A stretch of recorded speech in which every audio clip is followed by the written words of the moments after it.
The bill H.R. 2408 is known as Ensuring Access to Quality Complex Rehabilitation Technology Act of 2019.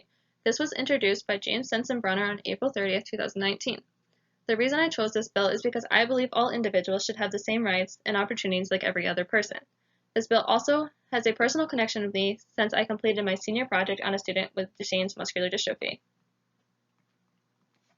This bill is important in many aspects. In order to understand the importance and impacts it has, one must first understand what complex rehabilitation technology is, as well as the current problem. Complex rehabilitation technology consists of medically necessary and individually configured products and services designed to meet the unique medical and functional needs of individuals with disabilities in order to achieve high levels of function, good health outcomes, as well as participate independently in their home and community. However, currently this isn't occurring due to durable medical equipment and complex rehabilitation technology being classified under the same category, which is limiting the access to complex rehabilitation technology for individuals with severe disabilities and complex medical conditions. The purpose of this bill, in short, is to clarify the classification between durable medical equipment and complex rehabilitation technology, as well as having applicable payment methodology for complex rehabilitation technology. This can be achieved within the 5 goals set within this bill. These goals look to restructure Medicare's payment systems and general regulations regarding payments, improving coverage for complex rehabilitation items, establish supply standards for vendors, and lastly, clarify and create coding for such items, all of which will improve and provide adequate access to individuals who make up less than 15% of the Medicare beneficiaries who would need these items.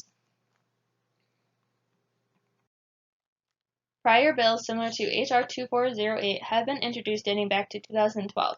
However, the need for complex rehabilitation technology items dates further back. Laws and organizations such as ADA, IDEA, and Section 504 target the needs and rights for individuals with disabilities.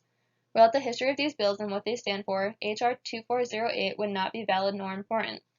Since this bill has been introduced several years prior, shows that the coverage for complex rehabilitation technology items is a long-standing issue that needs to be addressed. The bill has formal and informal actors. With this being said, the formal actors involved are the members of the House, CMS personnel, and can involve members of the Senate if this bill passes through the House. The informal actors include individuals with severe disabilities, their family members, caregivers, complex rehabilitation technology vendors and suppliers, healthcare practitioners, and well-known organizations such as the National Coalition for Assistive Rehab Technology and the Christopher and Dana Reeve Foundation. One of the biggest factors impacting the bill becoming a law is social factors. Since this bill only impacts a small population, which is less than 15% of the Medicare beneficiaries, this is not getting the attention and acknowledgement it deserves. Another big factor is economic. In general, CRT items are very expensive. Besides this, the government also has to consider the pre-existing demands regarding the healthcare system and the current economic state of the nation, all of which impact the chance for this bill to pass and become a law. If this bill were to be implemented, OTs could educate patients on using complex rehabilitation technology items. They also can assist and create more opportunities for individuals with completing their activities of daily living, as well as their instrumental activities of daily living independently through the use of complex rehabilitation technology items.